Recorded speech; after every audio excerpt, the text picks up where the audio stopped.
Hi, hello, and welcome to another YouTube video.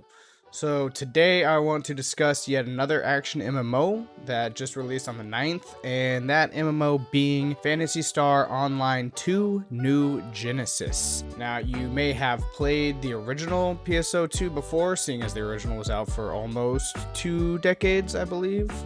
But now it's got a new coat of paint and some more features added along with it. Now, I played a bit of the old PSO2 when it was released back on the Windows Store last May. While I had a good time, the Windows Store was an absolute nightmare and had you reinstalling the game every time you launched, so I stopped after about like the 4th, 5th time going back in and having to re-download the game. Those things were later fixed, but I didn't really return after that because it just put a bad taste in my mouth. But here we are now in 2021 with a fresh start on platforms that don't suck, so you can get it on Steam, Epic, also the Windows Store if you wanted to, and I believe it's also on Xbox as well. So what's new in New Genesis, and is it worth picking up yet another MMO to dump some time into? And hopefully I can answer some of those questions for you today, and if this video does help you, don't forget to drop a like, subscribe, all that good stuff, you know the drill. So first we're going to start off with what's new with this refresh, update, new game / not new game. So to start off talking about New Genesis, let's begin with some of the biggest changes from the original. For starters, the graphics have seen a massive improvement across the board. Now, this is to be expected when you're going from something that was released back in 2012 to something that's releasing now in 2021. But regardless, New Genesis does look great, even if there are some rough areas, which I'll get into a little bit later. The next biggest change is the overall mission structure of the game. So old PSO2 was a hub MMO, meaning you were on a ship and you'd go and embark on missions. There were different levels with different environments in a pretty linear fashion. Then you'd return to the hub ship to take care of any quests, turn them in, swap out gear, upgrade, all that good stuff before you went back out. So in New Genesis, they've ditched the whole hub structure in favor of an open world, and that was the most welcome change for me, and that's what really got me interested in taking a look back at the Phantasy Star Online world game, whatever you want to call it. I don't mind hub world type games, but grinding things out in an MMO feels a little less repetitive in an open world, in my opinion, than it does in a hub world. It helps that the world is nice to look at as well, and with that being said, let's get into the graphics and some of the things I alluded to earlier.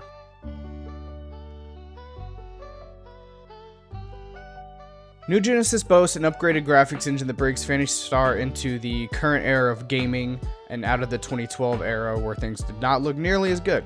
There are some caveats to the graphics because this game isn't meant to fully replace old PSO2, but more stand alongside it. That being said, the environments are vibrant and beautiful, enemies look good, and my Amazonian mech woman is beautiful if I do say so myself. Now, if you've played old PSO2 and linked your previous account, you can bring in your old character with cosmetics into New Genesis, but the catch is that assets from old PSO2 are just that. They're the old version, so they're low resolution and all. They haven't got the update yet.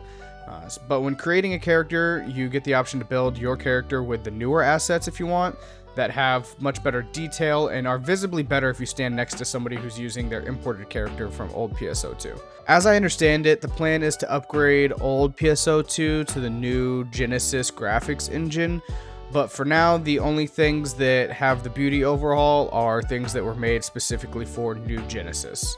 All that being said, when the game is in motion and the action is happening on screen, it's hard to care much about if your character has the older graphics versus the new graphics because the on-screen action looks great.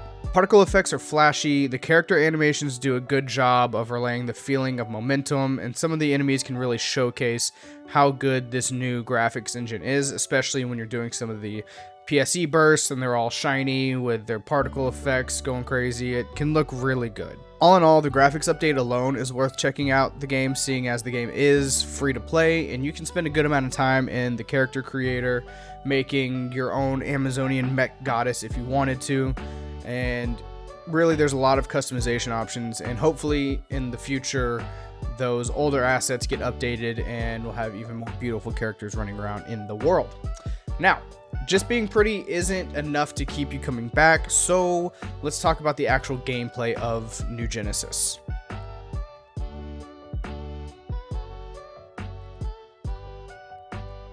The gameplay in New Genesis is great in my opinion. The combat feels rewarding and responsive, while exploration feels fast. Each class feels unique, and the class skills you can unlock have an impactful change on how you play your class.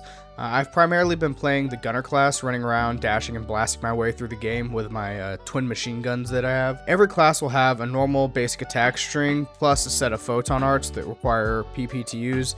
Yeah, I know, PP, haha, okay. Moving on. You also get a super move called a Photon Blast that does a lot of damage and is flashy as hell, looks really cool. Just make sure the enemy is in a down state to maximize its effectiveness when you use it. But the combat is simple enough that you'll feel like a badass by the end of the tutorial, but with the class skills you unlock, there's enough to keep you thinking to maximize damage instead of just mashing random abilities in no particular order. For me as a gunner, I was constantly trying to keep my chain burst up from doing charged photon arts at the right times while balancing close and long range combat. You also get a subclass that you can level alongside your main class, and you can switch between all the classes freely, so don't be afraid to try them all out and find what works best for you. You don't need to make a bunch of alts or pay for alt character slots or anything like that, because one character can do it all. The other part of New Genesis gameplay is the exploration of movement, which, now that this game is open world, is emphasized a lot more. You can dash, jump, and hover all throughout the open world, while also having the ability to fast travel from the map to any locations that you discover along the way. Overall, running around in New Genesis in and outside of combat does feel great, even if there were a few frustrating moments of trying to climb a mountain or a cliffside that didn't have like little grav lift things that they have scattered throughout the world. But now that we've covered how the game plays, what are you actually doing in the game? And so to answer that question, the next thing we're going to take a look at is the story and the quest content itself.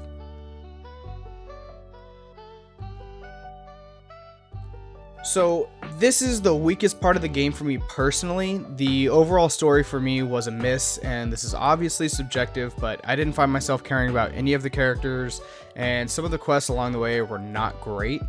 In particular, there were quests that stopped your progress to make you grind to hit a certain power level. So the game does this twice. Once, I believe, is to get to 950 power, and the next is to get to 1100 power.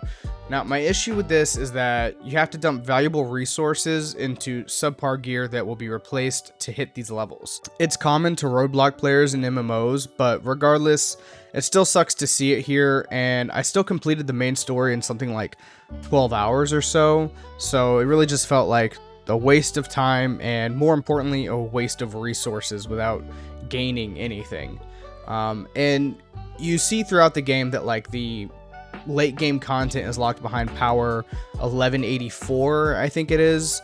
So they put these artificial roadblocks to hit 1100 when 1100 doesn't matter. If it was to hit 1184 and you had access to get some of the better gear that you would actually be carrying through the game, that'd be one thing, but your experience may differ. Maybe that won't be such a big deal for you, but for me it was really a sore spot going through the main quest content and things like that. Now, the overall quest content in New Genesis is nothing special, sadly, and it's just kind of your run-of-the-mill MMO quests you've done 100 times in every other MMO. There are a handful of cocoons and towers that are like trials with optional sub-goals that reward skill points you can do, and in my opinion, these could be done better because they don't provide much challenge unless you want to complete the sub-goals. But there's no incentive to do so because as long as you don't fail, which is pretty much next to impossible, it's like something like die over 1,000 times or take over like however many hours to complete something that should not take you that long. So it's pretty impossible to fail them. But regardless, as long as you just complete it without failing, you get the skill points. I understand they can't make these impossibly hard because they are needed for progression and skill points are a big part of your power level. But I would like for them to be a bit more creative going forward, at least for me. I don't think they're a bad idea. I just think they're a little shallow right now. But there's going to be more content in the future. Once you finish the main story, you get the to be continued. There's obviously, you can see on the map areas, different biomes that you haven't gone to yet. The game is going to be expanded upon. We're just not there yet. And these things don't ruin the game for me because the combat is still excellent and I love my Amazonian mech woman very much. But there is something that could ruin the game for you, and that's the technical issues that we've been having so far. So let's get into that.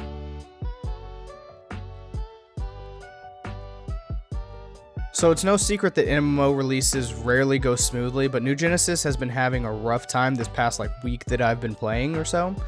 So I'll start with a good note though. The worlds or the ships that you join into, the servers, don't seem to be as full to where you can't get in the game anymore. They're not overpopulated. So that is something that has been addressed.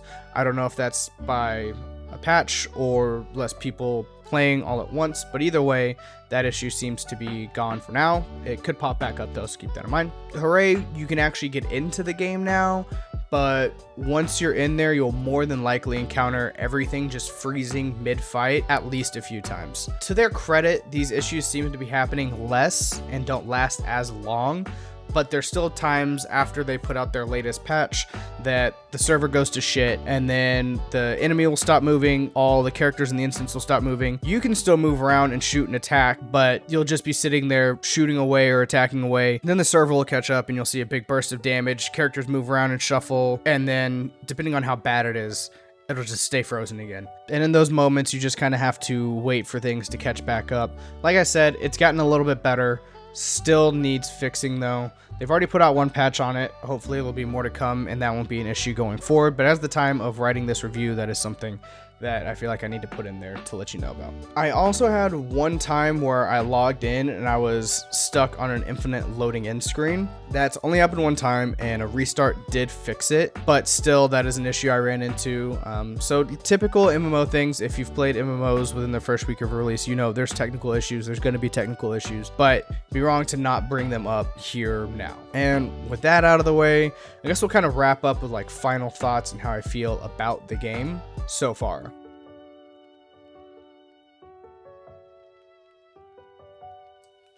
So in conclusion, my roundup thoughts on New Genesis are that if you're a fan of action MMOs, it's definitely worth a look. It's worth checking out. The game looks really good now. It looks like a MMO that belongs in 2021.